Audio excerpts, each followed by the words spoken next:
akkam turtan sanbata gammachuu jedha hunduma keessaniifuu ayyaanni waaqayyoo nuuf baay'ate barii ganamaa kana fuula isaatti argamuu dandeenye kanaaf guddaa waaqayyoon galateeffanna galanni isaaf haa ta'u jechaati.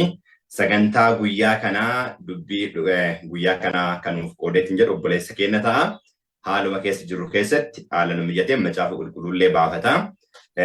Akka hordofnuuf keessa kennallee dhugaaf bannee waaqayyo karaa hafuura isaa akka nu barsiisan jedhuuf akka oppoon isin jecha kallattiidhumaan gara obboleessa kootti dabarseetiin jedha.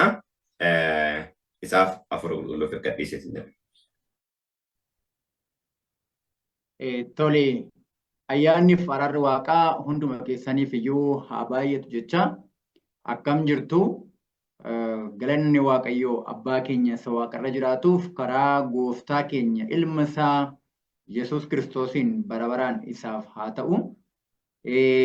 Yeroo kana mata duree macaafa qulqulluu keessaa waliin ilaallu gara sanatti utuu hin darbin fuuldura kadhataan jalqabna. Yeroo fuula waaqaatti dhiyaannu fuula waaqaatti haaluma nuuf mijate yeroo dhiyaannu karaa obboleessa keenya kadhata gabaabaa godhannee sana booda gara sagantaa keenyaatti dabarra.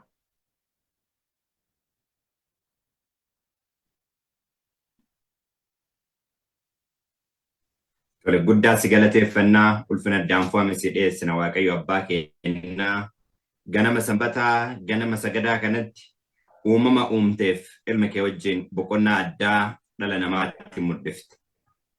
Dhugamaan boca kan kee gadhiisuun ulfina kan kee keessaa ba'uun filannoo siin ala ta'e filachuun keenya karaa abboota keenyaa sitti akka adda baanuuf sabate. Aarsaa kafalamuu danda'u hunda kafalte. Ilma kee tokkochi dabarsitee nuuf kennuun ofitti nu araarsite waan goote hundaaf abba guddaa si galateeffanna galanni si haa ga'u. Ammallee olmaa keetiif galati jedhaa dhugaa dubbii kan keetii dhaga'annee dhaga'uu qofa osoo hin taane immoo ittiin jiraannee boca ilma kan keetii godhannee lafarratti warra seenaa lafaa xumuru taanee gaafa dhumarratti ilma kee wajjin teessoon kee isaan gidduu ta'u abbaa nullaachuu keessatti akka argamnuuf. Hidhannaa dhugaa si wajjin karaa ilma kee qabnu cimsannee hafuura kee qulqulluun guutamnee adeemsa deemuu qabnu hundumaa deemuu akka dandeenyuuf abba gargaarsa addaa karaa ilma kee nuuf gochuun jaalala kee haa ta'u. Faayiruu kee irratti ati immoo Yesuus yaa ilma waaqayyoo carraa nu laatteef du'a nuuf duuteef mo'insa nuu kenniteef argachuuf ija kiyyaatti isiniif dhufee gadha jettee hafuura kiyyarraa isiniif kenne jettee waadaa nuu galte nullee waadaa sanii akkuma ati biyya lafaa moote nullee moonee akkuma ati waadaa nuu galte inni moo'ee akkuma moo'ee abbaa koo wajjin teessoo isaarra taa'e inni moo'ee ana wajjin teessoo koorra ta'a akkuma jette waadaa kan kee galmaan geenne mo'insa dhugaa sobaaf seetan irratti illee galmeessuu akka nu gargaari. Abbaa keenya ilma keetiif ulfaadhu ammallee barumsa kana booda jiru irratti onnee banamaan akka hubannu gargaari maqaa gooftaa Kiristoos kadhanna abbaa. Ameen.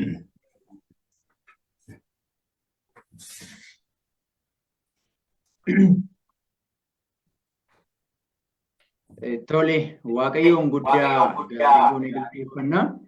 Maqaan waaqa keenyaa guddaa bara baraan kan galateeffame haa ta'u.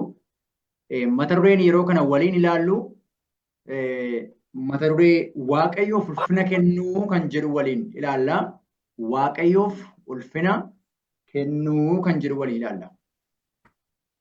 Mata dureen kun baay'ee murteessaadha. Sababni isaa ergaa ergamaa tokkoffaa mul'ata Yohaannis boqonnaa 14 lakkoofsa 7 irratti argamu achirratti maal jedhaa? Innis sagalee guddaadhaan maal jedheedha? Waaqayyoon sodaadhaa ulfinas kennaafi isa waaqaaf lafa galaanaaf burqoota bishaanii uumeef sagadaa jedhee jedha. Achi keessaa waaqayyoon sodaachuun isaaf sagaduun ulfina kennuufiin wantoota ijoo fi barbaachisoo ta'anidha. Isa waaqaaf lafa galaanaaf burqoota bishaanii uumee jechuudha. Amma irra kan xiyyeeffannee akka ilaallu barbaadu ulfinas kennaafi kan jedhu sanadha. Waaqayyoof akkamitti ulfina laannaaf? Gabaabaadhumatti fakkeenyaaf isa waaqaaf lafa galaanaaf burqoota bishaanii uumeef sagadaa jira. Isa waaqaaf lafa galaanaaf burqoota bishaanii uume waaqayyo abbaa karaa ilma isaa gooftaa Yesuus Kiristoosiin waan hundumaa uumeef akkamitti ulfina laanna? Ulfina isaaf ulfina dhugaa ta'e kennuufiidhaaf ulfina isatti tolu ulfina inni barbaadu isaaf kennuufii fi maali akkamitti kan jedhu akka gooftaan keenya Yesuus Kiristoos ilmi isaa nu barsiisetti kan waliin ilaallu ta'a. Kanaaf mata duree guyyaa har'aadha kuni Waaqayyo akka kan ilaalluuf kadhata nuuf godhameef waa galateeffachaa obboleessa koo illee Waaqayyo karaa addaa siyaa eebbisu jedha. Kallattiidhaan gara macaafa qulqulluutti dabarree ilaalla.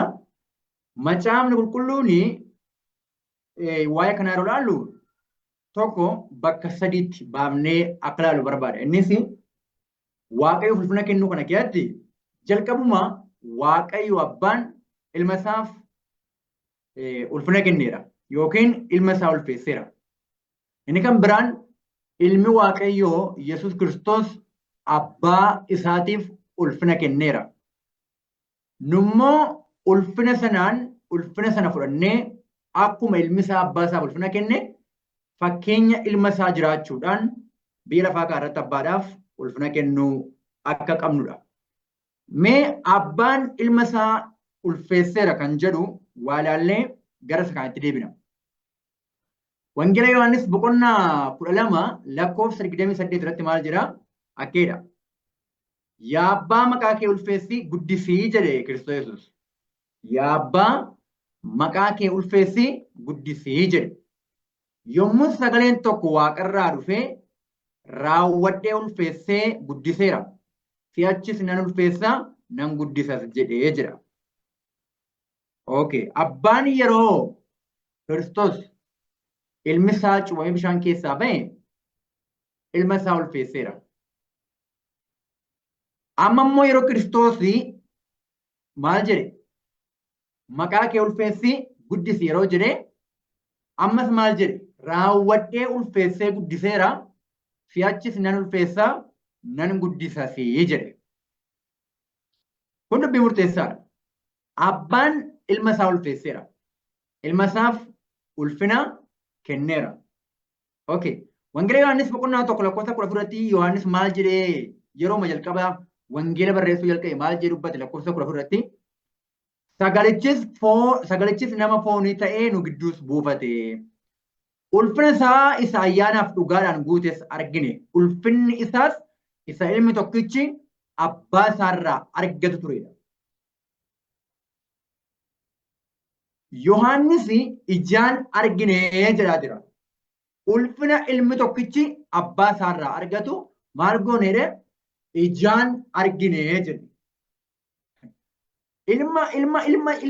Ulfina kamii? Ulfina ilmi tokkichi abbaa isaarraa argatu malee ulfina kan biraa miti. Ulfina abbaan ilma isaatti ulfeesseera malee ulfina qaamni kan biraa qaama kan biraatti ulfeessame. Ulfina ilmi tokkichi abbaarraa argatu. Akka jechuun abbaan ilma isaa baay'ee jaallata, guddaa jaallata.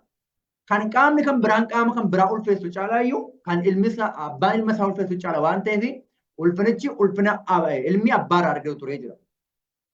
Ulfina ilmi abbaa isaarraa argatu. Kana arginee jedha Yohaannis. Kana argineerra jedhee dhugaa ba'a. Okay. Itti buufee akkas jedha. Lakkoofsa 2 Phexros 1:7. Yohaannis argineerra dhugaa ba'e. Yohaannis argineerra dhugaa ba'e. Phexros akkas jedhe. Inni Waaqayyo biraa ulfinaaf guddina yommuu fudhate jedha. Waaqayyo biraa ulfinaaf guddina yommuu fudhate sagaleen kun ilma koo isaan jaalladhu isa gammachuun kootti raawwatamuudha jedhu isa guddicha surra qabeessa sana biraa dhufeeraaf jedha. Maal afaan Ingiliffaa isaa from excellent glory jedha. Isa guddicha surra qabeessa sana irraa akka jechuun isa baay'ee ulfina qabu isaarraa sagalee maal jedhu dhufeef kun ilma koo isaan jaalladhu isa gammachuun koo maal ta'u itti raawwatamuudha yommuu jedhe maaltu dhufeef jedha. Ulfinaaf guddina fudhate yeroo sagaleen ilma koo isaan jaalladhuudha yeroo jedhe ulfinaaf guddina fudhate. Akka jechuun yeroo cuuphamee bishaan keessaa ba'edha kun wangeela Maatewos boqonnaa 3 lakkoofsa 17 irraa yeroo ilaallu Kiristoos cuuphamee bishaan keessaa ba'e akkoo kana wangeela Yohaannis 17 irratti illee jira dubbii wal fakkaatu. Abbaa isaa yeroo kadhate Kiristoos Waaqayyo abbaan kun ilma koo isa ani jaalladhu jedhee gammachuun koo isatti raawwatama yommuu jedhee hafuurri isaa hafuurri waaqayyoo jechuudha. Dhufeenyurra buufate ilma isaa Yesuus Kiristoos irra buufate. Ulfinni suni hafuura abbaan ilma isaatiif kenne sanadha jechuudha. Sana ulfinaaf guddina yommuu fudhate sagaleen kun ilma koo isan jaalladhu isa gammachuun koo itti raawwatamudha jedhu isa guddicha surra qabeessa sana biraa dhufeeraaf jedha. Saddeet irratti akkeedha. Nuyi warri gaara qullaa gubbaatti isaa wajjin turre immoo sagalee waaqarraa isaaf dhufe kana dhageenyeerraa jedhe. Kanaaf amma Yohaannisis ulfina ilmi tokkicha abbaa isaa wajjin qabu ulfina isaa maal goone agarree jedhe. Phexros illee maal jedhe? Yeroo sagaleen ilma koo isa jaallatamaadha jedhu dubbatame ulfinaaf guddina yommuu fudhate nuyi maal goonedha warri isaa wajjin turre sagalee waaqarraa isaaf dhufe kana dhageenyeerraa jedhe. Dhugaa ba'anii jechuudha. Kanaaf Waaqayyo abbaan ilma isaa ulfeesseera. Akkamitti hafuura isaa qulqulluudhaan isa dibee isa guutee ilma isaa ulfeesse. Okay. Hojii ergamootaa 38 irratti kan akkeedha.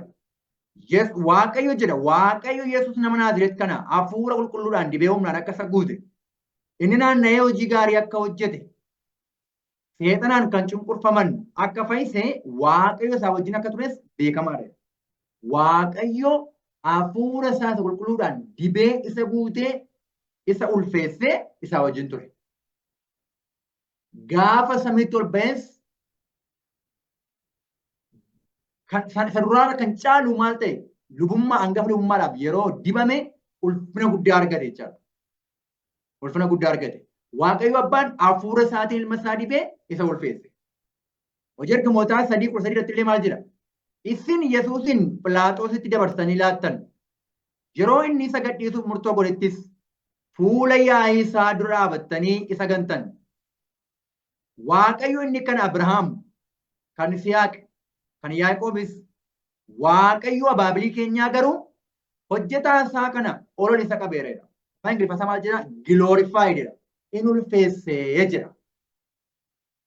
Isin isa gantanii inni garuu maal godheedha? Isa ulfeessee jedha. Waaqayyo abbaan ulfina isaaf kenne yookiin immoo hafuura isaaf kennuudhaan ilma isaa ulfeesse. Okay. Tokkoffaa Phexros boqonnaa 1:81 irratti maal jedha? Karaa isaa isin immoo Waaqayyo isa du'aa isa kaasetti ulfinas kenneefitti warra amanan taataniittu. Karaa eenyuun? Karaa gooftaa Yesuus Kiristoosiin. Karaa gooftaa Yesuus Kiristoosiin nullee maal taanerra? Waaqayyo abbaa isa ilma isaa Yesuus Kiristoosiin du'aa kaasetti maal gooneerra? Amanneerra. Warra amanan taaneerra. Akkasumas amantiin keessaniif abdiin keessan Waaqayyooti jabaachuu isaatidha. Isa maal godhettedha? Isa du'aa isa kaasetti isa ulfinas kenneefitti. Durallee ulfina kenneefidha. Maqaa kee ulfeessennaan na guddiseera ulfeesseera dee ammas nan guddisa na ulfeesseera. Erga inni du'aa ka'ellee abbaan ilma isaa ulfeesseera. Isa ulfina kana ilma isaatiif kennetti karaama ilma isaatii immoo warra amanan taane jechuudha. Okay, kanaaf abbaan ilma isaa ulfeesseera. Maaliif ulfeesse? Hafuura isaatiin isa dibee ulfeesse. Tole, Kiristoos ilmi abbaa isaa ulfeesseera, ni ulfeessallee. Ulfina akkamiidha? Akkamitti? Wangeela Yohaannis boqonnaa 13:32 irratti maal jira? Waaqayyo isaan ulfina erga argate, Waaqayyo immoo deebisee ulfina isa argachiisa. Dafees in argachiisaa jira. Waaqayyo isaan ulfina erga argate. Waaqayyo ilma isaatiin, abbaan ilma isaatiin ulfina erga argate, deebisee ilma isaa kana ulfina argachiisa. Akka jechuun Kiristoos abbaa isaa ulfeesseera jechaadha. Kiristoos abbaa isaa ulfina kenneera, ulfeesseera. Akkamitti ulfina abbaa isaa irraa fudhateen, hafuura abbaa isaa irraa fudhateenitu ulfina abbaa isaatiif jiraate. Hafuura abbaa isaa irraa safara malee fudhate sanaan ulfina abbaa isaatiif jiraate. Wangeela Yohaannis 14:13 irratti maal jedha? Abbaan ilma isaatiin ulfina akka argatutti waanuma isin maqaa kootiin kadhattan ani nan raawwadha. Wanta nuti maqaa ilma isaa Yesuus Kiristoosiin abbaa kadhannu Kiristoos hin raawwata. Maaliif? Abbaan karaa ilma isaa yommuu kadhata godhannu yeroo kadhannu ulfina argata waan ta'eef. Wanti nama ajaa'ibu dhugaa. Kadhanni keenya illee abbaan kan inni irratti ulfaa'e ta'uudhaaf maqaa gooftaa Yesuus Kiristoos ilma isaatiin ta'uu qaba. Yoo akkas hin taane abbaan irratti ulfina hin argatu. Irratti ulfina hin qabu jechaadha. Hin ulfaatu irratti.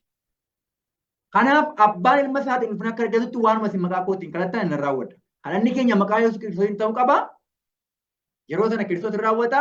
Yeroo sana abbaan keenya inni waaqa irraa maal ta'a? Ulfina argata jechaadha. Kanaaf Kiristoos abbaa ulfeesseera. Har'allee yeroo nuti maqaa isaatiin abbaa kadhannu sababa maqaa isaatiin kadhanneef jecha abbaan ulfina argata jechuudha. Abbaan ulfina argata jechuudha. Akka jedhe Wangeelii Yohaannis 17 Kiristoos. Ani lafarratti ulfina siif kenneera. Hojii akkan hojjedhuuf ati naaf laattis raawwadheera. Hafuura abbaadhaan guutamee, hafuura Waaqayyo abbaadhaan guutamee, dibamee, hojii isatti kenname hundumaa hojjetee raawwatee maal godhe? Abbaa isaatiif ulfina kenne. Abbaa isaatiif ulfina kenne. Abbaan hafuura isaatiin ilma isaa ulfeesse. Ilmi isaallee hafuura abbaa irraa fudhateen maal godhe? Abbaa isaa ulfeesse yookiin ulfina kenneef jechuudha. Egaa gara keenyatti deebina. Gara keenyatti yeroo deebinu nullee Waaqayyoon ulfeessuu qabna. Sababni isaa mul'ata Yohaannis 14 ergaan ijoon ergaa yeroo jedhamee kan dubbatamu Waaqayyoon sodaadhaa ulfinas kennaafii jedha. Ulfina kennuufiin kun jireenya keenya guyyaa guyyaanii of keessatti hammata. Jireenya keenya guyyaa guyyaanii. Wanta nyaannuun, waan uffannuun, deemsa keenyaan, jireenya keenya hundumaatiin, dubbii keenyaa illee waan guyyaa guyyaatti goonu hundaa keessatti Waaqayyoof ulfina kennuu danda'uu qabna. Sana of keessatti hammata. Kanaaf mul'atu Yohaannis 14 maal jedhaa? Innis sagalee guddaadhaan yeroon firdii isaa waan ga'eef Waaqayyoon sodaadhaa maal godhaa? Ulfinas kennaafii jedha. Ulfinas kennaafiidha. Dubbii murteessaan kanadha. Waan nurraa eegamudha, waan nurraa barbaachisudha waan ta'eef Waaqayyoof ulfina kennuu qabna. Heertuun kun guutummaa hamtisaa ergaa gurguddaa of keessaa qaba. Garuu har'a kan irratti xiyyeeffataa jirru Waaqayyoof ulfina kennuudha. Akkamitti Waaqayyoof ulfina kennuu dandeenya kan jedhudha. Bifa kan biraatiin osoo hin taane, karaa kan biraatiin osoo hin taane, karaa Kiristoos abbaa isaatiif ulfina kenne sanaan qofa. Ulfina Kiristoos abbaa isaa irraa fudhate sanaan nullee ulfina sana fudhannee akkuma Kiristoos jiraachutti jiraannee abbaaf ulfina laanna. Isa waaqa lafa galaana burqituu bishaanii uumeefis sagadaa jedheedha. Ulfinas kennaafii jedheedha. Okay. Faarsaa 96 maal jedha? Isin qomoon saba hundaa Waaqayyoo ulfina dhiyeessaa, aangoo Waaqayyoos beeksisaadha. Waaqayyoo ulfina argachuu barbaade nurraa. Ulfina nuti dirqamaan osoo hin taane jaalalaan karaa ilma isaa isaaf laanna. Waaqayyoof ulfina dhiyeessaa. 8 takkeedha. Ulfina maqaa isaatiif ta'u Waaqayyoof dhiyeessaa jedha mallee. Ulfina maqaa isaatiif ta'u Waaqayyoof dhiyeessaadha. Kennaa fidaatii gara oobdii isaa kottaadha. Waaqayyoof kan malu ulfina. Ulfina kana garuu akkamitti yoo isaaf dhiyaate inni simatee fudhata. Ulfina isaatiif jiraachuun akkamitti danda'ama. Isaayyaas 42:12 irratti isaan Waaqayyoof ulfina haa kennan. Galata isaas warra biyya galaana gidduu keessa jiraatanitti haa himanii jedha. Macaafni qulqulluun Waaqayyoof ulfina kennuu akka qabnu dubbata. Ermiyaas 13:6 illee utuu inni dukkana isinitti hin fidin miilli keessanis gaarota warra dukkanaa irratti utuu hin gubatin Waaqayyo gooftaa keessaniif maal godhaadha? Ulfina kennaa jedha. Dubbiin kun murteessaadha. Yeroon firdii isaa waan ga'eefidha. Mul'ata Yohaannis 14 irratti yeroon firdii isaa waan ga'eef Waaqayyoon sodaadhaa ulfinas kennaafidha. Ermiyaas 13:6 immoo utuu inni dukkana isinitti hin fidin miilli keessanis gaarota warra dukkanaa irratti utuu hin gubatin Waaqayyo gooftaa keessaniif ulfina kennaa. Isin ifa hin abdattu inni garuu dukkana namitii isa quba hin keessifnetti hin gedderaa jira. Yoo Waaqayyo wajjin hin jiraanne akkasuma. Kanaaf wanti dhugsumaan Waaqayyo gooftaa keessaniif ulfina kennaa isa jedhu kanadha. Haara damnee jireenya keenya hundumaan ulfina Waaqayyoof hin jiraannu yoo ta'e yeroon dhufu yeroo ulfaataadha. Tole. Tokkoffaa Qorontoos 31 takkeedha. Egaa yoo nyaattan yookiis yoo dhugdan yookiis waanuma hojjettan hundumaa ulfina Waaqayyoof hojjedhaa. ulfina waaqayyoof hojjedhaa. Ulfina waaqaaf godhaa. Yoo maal gootan, yoo nyaattan, yoo dhugdan, waanuma gootan, waanuma hojjettan hundaa jira Phaawulos. Kanaaf jireenyi keenya guutummaan isaa ulfina waaqaaf ta'uu qaba. Akka jechuun jireenyi keenya guutummaan isaa jireenya ilma waaqayyoo fakkaachuu qaba jechaadha. Jireenya ilma waaqayyoo fakkaachuu qaba jechuudha. Tole, akkamitti kan jiru gaaffiidha. Akkamitti ulfina waaqayyoof jiraachuu dandeenya? Isaayaas boqonnaa 60 lakkoofsa 1 irratti akkeedha. Ifni kee dhufeera, ulfinni waaqayyoo siif ba'eera, kanaafis ka'ii ibseera. Ifni kee dhufeera, ulfinni waaqayyoos siif ba'eera, kanaafis ka'ii ibse. Ulfinni waan murteessaadha. Ulfinni waaqayyoo waan siif ba'eef, ifni kee waan dhufeef ka'ii ibse. Kunoo dukkanni lafatti nuffisa.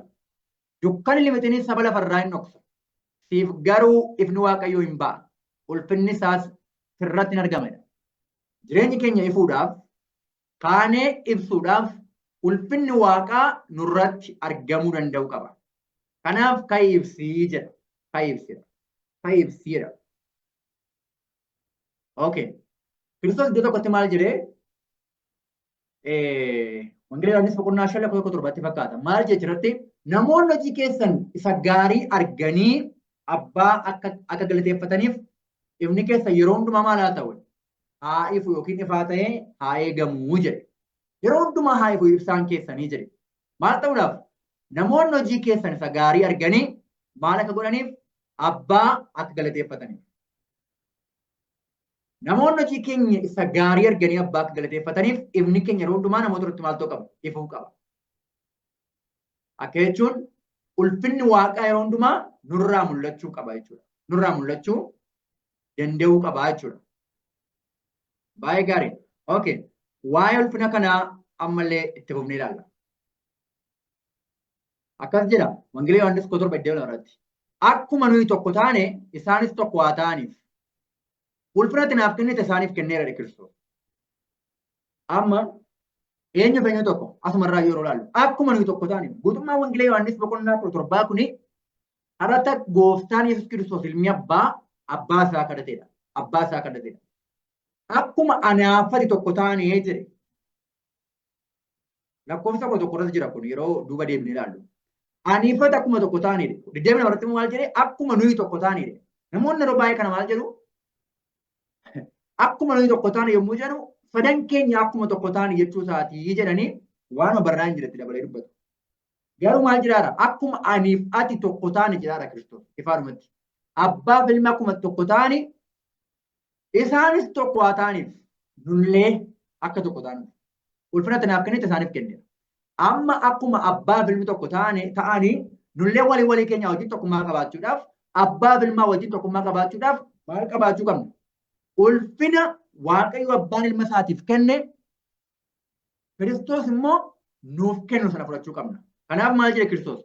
Tokko haa ta'aniif akkuma nuyi tokko ta'an isaallee tokko haa ta'aniif ulfina naaf kennite isaaniif maal godheera?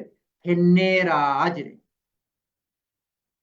Tokkummaa waliin qabaachuudhaaf abbaa fi ilmaa wajjin erga Yohaannis suuraa boqonnaa 1 lakkoofsa 3 irra akka jiru tokkummaan keenya abbaa fi ilmaa wajjin jira. Sun ta'uudhaaf ulfina Kiristoos irraa fudhachuu qabna. Ulfina abbaa ilma isaaf kenna. Ulfinni isaa kun maal? Tokkoffaa Yohaannis 3:3. Inni hafuura ofii isaatirraa waan nuuf kenneef nu isa keessa innis nu keessa akka jiraatu maal goonedha? Hin hubannaa jedha. Hin hubanne. Hafuura ofii isaatirraa waan nuuf kenneef. Silaa akkuma laallee abbaan hafuura isaatiin ilma isaa dibee safara malee kennee fi ilma isaa dibee ilma isaa guutee ilma isaa ulfeesse. Ulfina isaarraa fudhachuu jechuun hafuura sanarraa fudhachuu jechuudha. Hafuura Kiristoos irraa fudhachuu jechuudha. Akka itti ulfina waaqaaf jiraachuu dandeenya. Bal'inaan Wangeela Yohaannis boqonnaa 15 lakkoofsa 1 kaanee ilaallu. Wangeela Yohaannis boqonnaa 15 lakkoofsa 1 kaanee ilaallu akka jedhe Kiristoos. Yesuus jedha asirratti. Yesuustu akka dubbata. Mukichi wayiin inni dhugaani ana. Mukicha dhaabee kan eegu immoo abbaa kooti. Mukni wayiin inni dhugaan gooftaa Kiristoosidha. Muka sana kan dhaabee eegu immoo eenyu? Waaqayyo abbaadha. Abbaadha. Akka jechuun Waaqayyo Abbaan ilma isaa Fayyisaa biyya lafaa godhee erge. Wangeela Yohaannis 3:6 irratti Waaqayyo akka tokkicha ilma isaa amma kennuufitti maal godhedha? Biyya lafaa jaallatee jedha. Ilma isaa erge ilma isaa kenne. Kiristoos muka wayiniidha. Eeshi. Damee utuu anatti jiru ija hin godhanne hundumaa in mura. Damee isa ija godhatu hundumaa garuu caalchisee akka ija godhatuuf irraan qeexxaadha. Namni gaafa muka dhaabu dameen tokko yoo ija godhachuu baate yookiin yoo akkasumaan kan ta'u ta'e irraa kuta. Damee ija godhatu garuu caalchisee akka ija godhatuuf irraan qeexxaadha. Kan irratti aboo qabu abbaa dhaabe sanadha. Muka tokko dhaabanii abbaa dhaabetu irratti aboo qaba. Waaqayyo Abbaan ilma isaa Fayyisaa biyya lafaa godhee erge. Nama Kiristoositti bifa qabatamaa ta'e yookiin immoo karaa dhugaa ta'een karaa sirrii ta'een nama Kiristoositti qabatee hin jiraanne maalii godha? Namatti qabatee hin jiraanne. Akkuma dameen muka wayiniitti qabatee hin jiraanne gubachuuf qophaa'u akkasuma abbaan illee maal godhedha? Irraa hin muraadha. Isin ammumayyuu dubbii ani isinitti dubbadheen qulleeffamtaniitu. 4 irratti 15 irratti anatti qabadhaa jiraadhaa. Anatti qabadhaa jiraadhaa. Kun dubbii murteessaadha. Dubbii baay'ee xiyyeeffannaa barbaadudha. Kiristoositti maal jedhe Kiristoos? Anatti qabadhaa jiraadhaa. Dhugaadha barnoonni as keessa jiru kuni waanuma ajaa'ibaadha. Yeroon baay'ee irra deebi'ee yaadu akka dhuunfaa kootti waanuma ajaa'ibaadha. Afaan namni barate ittiin namni barumsa guddaa qabu qofti ittiin hubatu osoo hin taane afaan qote bulaan amma qote bulaa jechuun gabareen barnoota dheeraan qaban yoo baratanis baay'een isaanii hin baranne yoo baratan immoo barumsa lafaa kana jechuudha. Yoo baratan immoo kutaa muraasa. Afaan sammuun lafaa kun hin baranneenitu bifuma salphaa ta'een akka namni hubatuuf dhiyeesse. Sababni isaa waanuma namni hubachuu danda'u jechaadha akka namaa galuuf Kiristoos. Kiristoos muka wayiniidha. Isin immoo maal jedhe? Isin immoo damootaa jedhe. Amma anatti qabamaati maal godhaa? Anatti qabadhaa jiraadhaa jedhe. Dameen jirmatti qabatee hin jiraatu yoo ta'e beekamaadha kun. Yoo jirmatti hin jiru ta'e jirmatti adda ba'eenaan maal hin ta'u? Jiraachuu hin danda'u. Sababni isaa jirma keessaadha kan inni lafa keessaa. Jirmi hidda isaatiin bishaan lafa keessaa harkisee albuuda waan hunda lafa keessaa harkisee jirma keessa ba'ee dameen kan inni waan barbaachisu argatu karaa jirmaadha. Itti adda ba'eenaan daandiin waan citeef hin gogaa gubatee bada yookiin immoo tortoreechumaan bareechaadha. Jirmatti adda ba'ee faayidaa hin qabu dameen. Kanaaf Kiristoos maali? Anatti qabadhaa jiraadhaa jedhe. Anatti qabadhaa jiraadhaa jedhe. Yoo dameen yoo jirmatti yookiin haadha isaa sanatti yoo qabatee kan jiraatu ta'e waan barbaachisu hunda argataa, bishaan argataa, waan hundumaa argataa, ija danuu godhata, ija gaggaarii godhata. Akkasiin ta'u yoo ta'e garuu maal hin ta'u? Ija hin godhatu, kan ija godhachuu miti hin jiraatu iyyuu. Jireenya iyyuu hin qabu. Hin gubata jechaadha. Bifa wal fakkaatu. Kiristaanni tokko kiristaana jedhamuudhaaf Kiristoos qabatee jiraachuu danda'u qaba. Waan isa barbaachisu hundaa iddoo biraatti osoo hin taane Kiristoos dhaabbachuu qaba. Kiristoositti maxxanuudhaaf Kiristoosii wajjin tokko ta'uudhaaf inni jalqabaa Kiristoosin beekanitti amanuudha. Inni ilma waaqaa akka ta'e amanuun murteessaadha. Waaqayyo abbaan dhuguma ilma isaa akka erge ilma isaa kana kan qabu jireenya waaqa qabu amanee dhuguma ilma waaqaa ta'uu isaa amanee Kiristoositti maxxanuu qaba. Erga akkas ta'e waan isa barbaachisu hundumaa eenyurraa fudhachuu qaba. Akkuma dameen jirmarraa waa hundaa fudhatu kiristaanillee Kiristoos irraa fudhachuu qaba jechaadha. Sababni isaa ani muka wayiniiti waan jedheef. Tole, heertuun kun ajaa'iba. Tole, akka itti hubee. Anatti qabadhaa jiraadhaa. Anis isinitti nan jiraadhaa.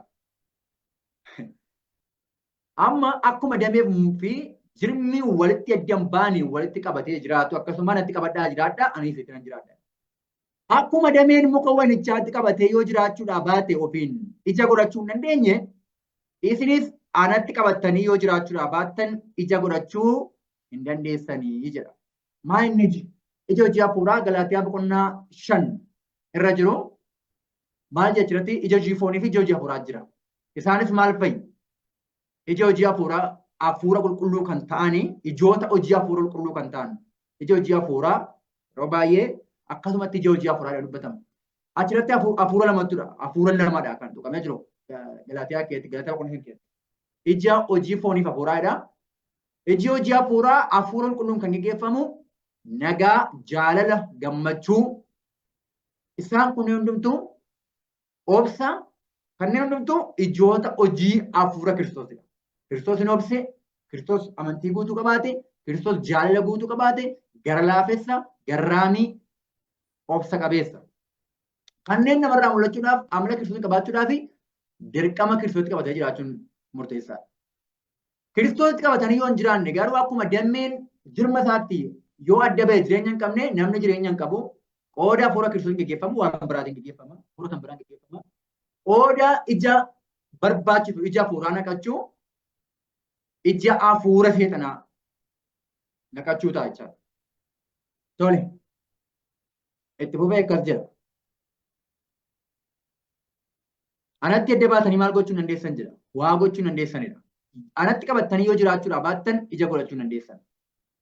Har'a waldaan kiristaanaadhaa qooda Kiristoositti maxxanu, qooda Kiristoosiin dheebochuu, Kiristoos irraa waan barbaachisu fudhachuu iddoo kan biraatii waan biraa eeggata.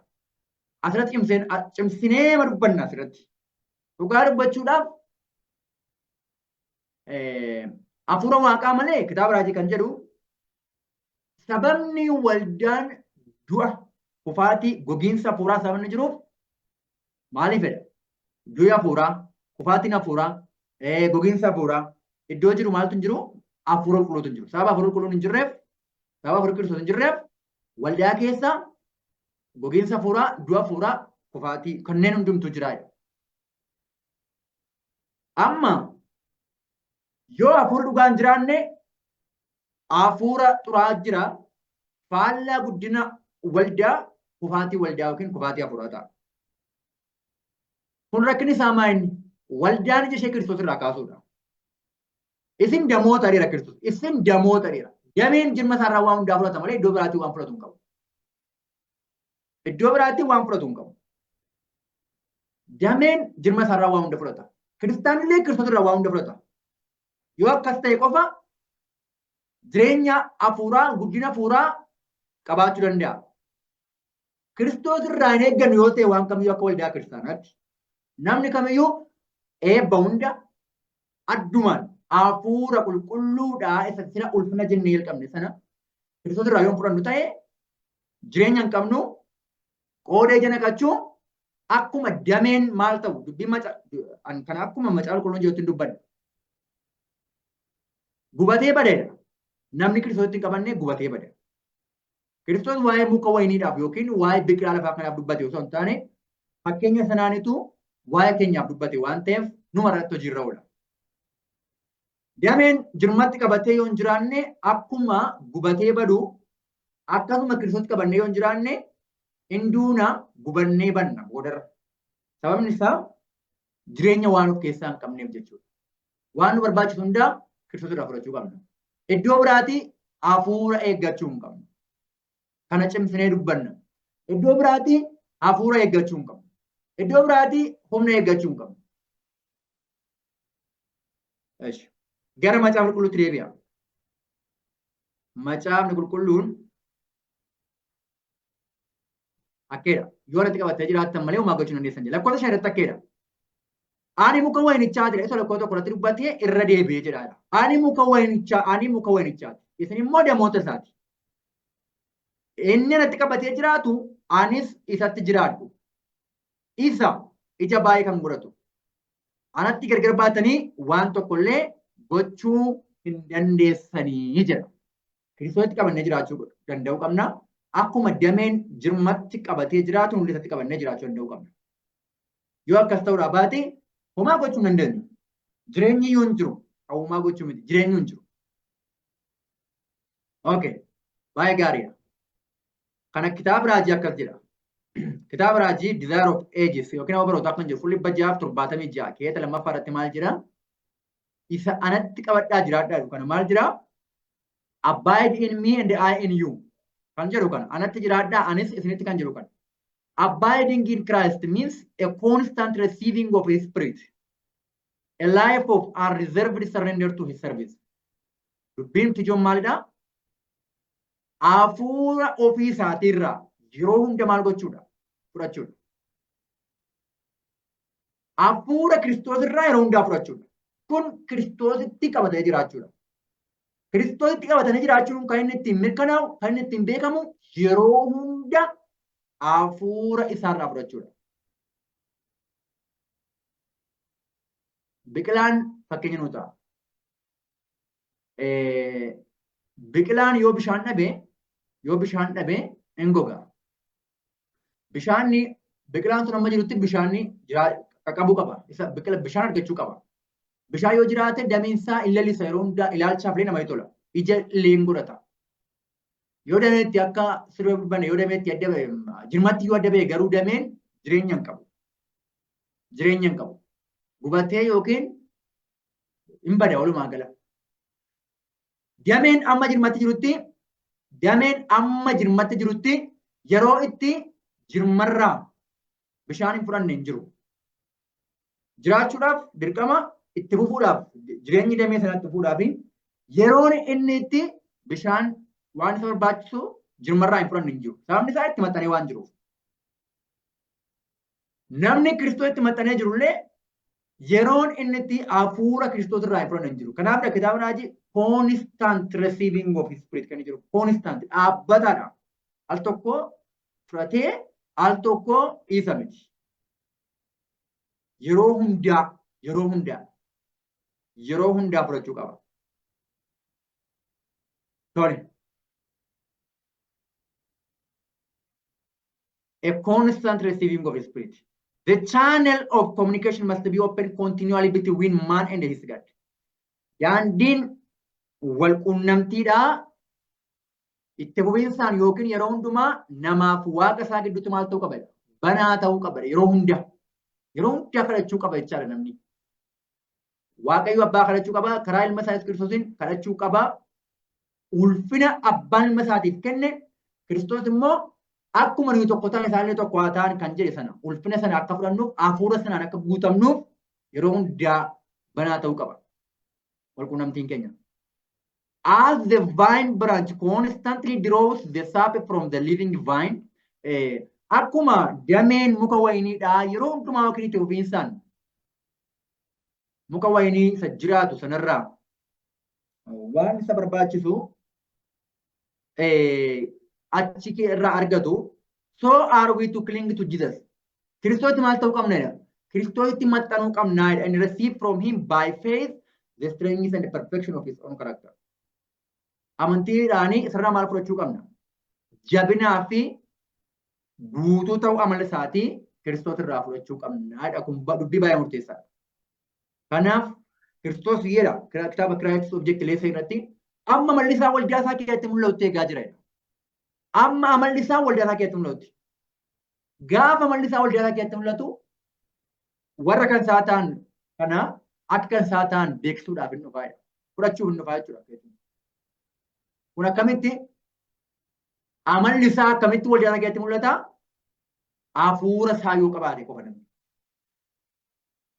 Kanaaf obboloota ko dhugaa dubbachuudhaaf dubbiin kun dubbii itti qoosanii dubbii salphisanii ilaalanii yookiin immoo barbaachisuu maalii jedhanii san miti.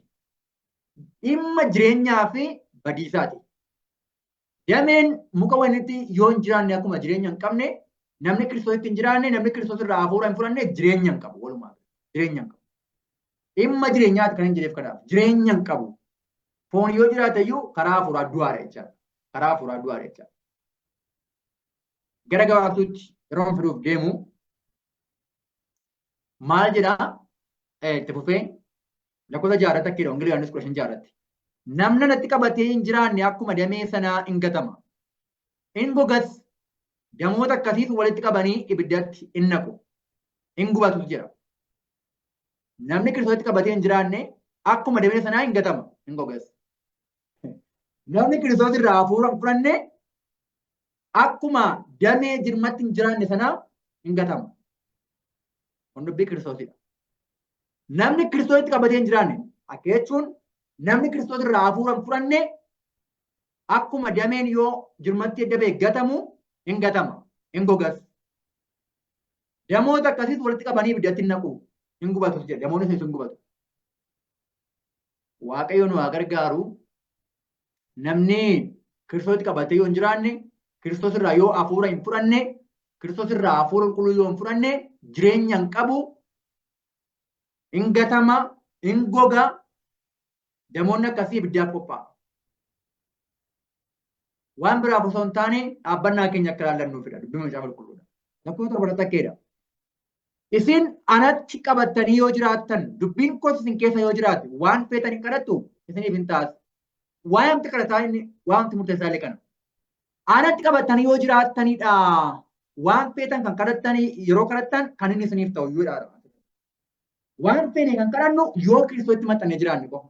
Akka jechuun hafuura qulqulluudhaan yoo guutamne hafuura qulqulluu hafuura keenya geggeessee akka fedha waaqaatti yoo kadhanne qofa fedhi keenya iyyuu fedha waaqaa wajjin yoo walii gale qofa kadhanni keenya nuuf deebi'a. Asirratti xiqqoo isheen bal'isan malee. Isin anatti qabattanii yoo jiraattan akkuma dameen muka waliinitti yookiin jirmatti qabatee jiraatu. Anatti qabattanii yoo jiraattan dubbiin koos isin keessa yoo jiraate Kiristoos irraa yoo hafuura fudhanne anarraa yoo hafuura fudhattan dubbiin koos isin keessa yoo jiraate Wangeela Yohaannis boqonnaa 6 lakkoofsa 63 irratti dubbiin asitti dubbadde jireenya maal jedhee hafuura. Dubbii isaa fudhachuu jechuun hafuura isaa fudhachuudha. Dubbiin koo yoo isin keessa jiraate yookiin hafuurri koo yoo isin keessa jiraate jechuudha karaa kan biraa. Waan feetan hin kadhattu isiniif hin taasisu. Waan feetan yommuu jedhu waanuma feene waan lafaa kanaa osoo hin taane akka fedha waaqaatti jechuudha. Karaa gooftaa Yesuus Kiristoosiin akka fedha waaqaatti hafuura Kiristoosiin geggeeffamnee hafuurri isaa hafuura keenya qajeelchee yommuu kadhannu kadhanni keenya nu deebi'uuf argata. Otoo hafuura Kiristoosiin geggeeffamin kadhannullee fedhi isaa fedha kan biraadha. Kaayyoon kadhata sanaa waan kan biraa waan ta'eef yeroo baay'ee deebii dhabna. Egaa lakkoofsa 8 irratti akkeedha. Kanaan ija baay'ee godhachuu keessaniin bartoota koo akka taatanis mul'isuu keessaniin ulfinna abbaa koo in argama. Dameetti yoo qabannee jiraanne amma waan nama dhibu heertuu kana irra deebiin dubbisa. Kanaan ija baay'ee godhachuu keessaniin bartoota koo akka taatanis mul'isuu keessaniin ulfinna abbaa koo in argama. Okay. Gabareen kan inni biqilaa dhaabuu fi irraa nyaachuufidha. Kan inni biqilaa dhaabu fakkeenyaaf biqilaa nyaatamu tokko yoo fudhanne abukaadoo yoo jenne fakkeenyaaf kan inni dhaabuu fi firii isaa irraa nyaachuufidha yookiin itti gammaduufidha walumaa gala itti gammaduufidha. Inni dhaabaa damee baasa biqilaan sun yeroo damee baasu kunuunsa barbaachisu hundumaa hin godha itti gammaduufidha boodarra. Kan itti gammadu eenyudha? Abbaa biqilaa sana dhaabeedha. Abbaa biqilaa sana dhaabee itti gammada. Abbaan ilma isaa ergeera. Ulfina abbaaf yeroo jiraannu abbaa itti gammada. Kanaaf maal jedhee asirratti Kiristoos maal jedhee akkas jedhe. Kanaan ija baay'ee godhachuu keessaniin akkamitti ija baay'ee godhanna? Kiristoositti qabannee ija baay'ee godhachuu keenya. Akka jechuun Kiristoos irraa hafuura qulqulluu fudhannee ija hafuuraa qulqulluu danuu godhachuudhaan bartoota isaa ta'uu keenya mul'isuudhaan ulfinna abbaa argama. Ulfinna abbaa keenya isa waaqarraa argama. Kanaaf waaqayyoon sodaadhaa ulfinas kennaafi kan jedhu suni karaa biraan danda'amu. Karaan ittiin danda'amu Kiristoositti qabannee jiraachuudhaan ulfina abbaan ilma isaatiif kenne hafuura abbaan ilma isaatiif kenne karaa gooftaa Yesuus Kiristoos fudhannee akkuma Kiristoos abbaa isaatiif ulfina kenne nullee hafuura sanaan guutamne ija danuu godhannee amala Kiristoos hunda mul'ifnee yeroo jennu abbaan keenya inni waaqarraa ulfina argata. Kanaan lafalli kan biraan jiru. Kanaan lallabni kan biraan yoo jiraatee faayinaaf osoo hin taane itti fakkeessaadhaan waan biraatiif kan nama qopheessudha. Bartuu Kiristoosiin ta'uun hafuura isaatiin geggeeffamuudhaan mul'ata. Ija danuu godhachuun hafuura Kiristoosiin geggeeffamuudhaan mul'ata. Kiristoositti qabamullee sanaan mul'ata. Kanaaf ulfina Waaqayyo Abbaadhaaf jiraachuun kan danda'amu hafuura inni ilma isaatiif kenne sanaan geggeeffamuudhaan. Ulfina inni ilma isaatiif kenneen irraa hirmaanneen ullee deebiin ulfina Waaqaaf jiraanna jechuudha. Wangeela Yohaannis 17:10 irratti akkeedha. Kan koo hundumtuu kan keeti, kan keessan kooti, ulfinni koos isaaniin mul'ata jedhe Kiristoos. Ulfinni ati naaf laatte isaaniin maal ta'a? Mul'ata jedhe. Hafuurri Waaqayyo Abbaa ilma isaaf kenne nullee gaafa fudhannu ulfinni sun nuun mul'ata. Dhumarratti akkeedha. Tokkoffaa Phexros 4:1 irratti. Inni dubbatu isa Waaqayyo jedhe haa dubbatu. Inni waa hojjetus humna Waaqayyo isaaf kenneen haa hojjetu. Waaqayyo waan hundumaan karaa Yesuus Kiristoos ulfina haa argatu. Isaaf ulfinnii fi aangoon baraa hamma bara baraatti haa ta'u. Ameen jedha. Kanaaf maal jedha? Waaqayyo waan hundumaan karaa Yesuus Kiristoos ulfina haa argatu. Waaqayyoof ulfinas kennaa fi yommuu jedhu karaa gooftaa Yesuus Kiristoos ulfina argata. Ulfinni abbaan itti gammadu karaa ilma isaa Yesuus Kiristoosidha. Kun immoo akkamitti ulfina abbaan ilma isaatiif kenne irraa hirmaannee qooddannee hafuura isaan geggeeffamnee jireenya keenya guyyaa guyyaan keessatti hafuurri isaa hafuura keenya geggeessee hafuurri keenya hafuura isaa wajjin walii galee fedhi keenya fedha isaa keessa dhokatee gaafa jedhu dubbii keenyaan, gocha keenyaan, jireenya keenyaan karaa hundumaayyuu ulfina Waaqaatiif kan jiraannu ta'a. Gooftaan dubbii dhageenyeef bare nuuf haa eebbisu. Waaqayyo hunduma keessanuu isin haa eebbisu.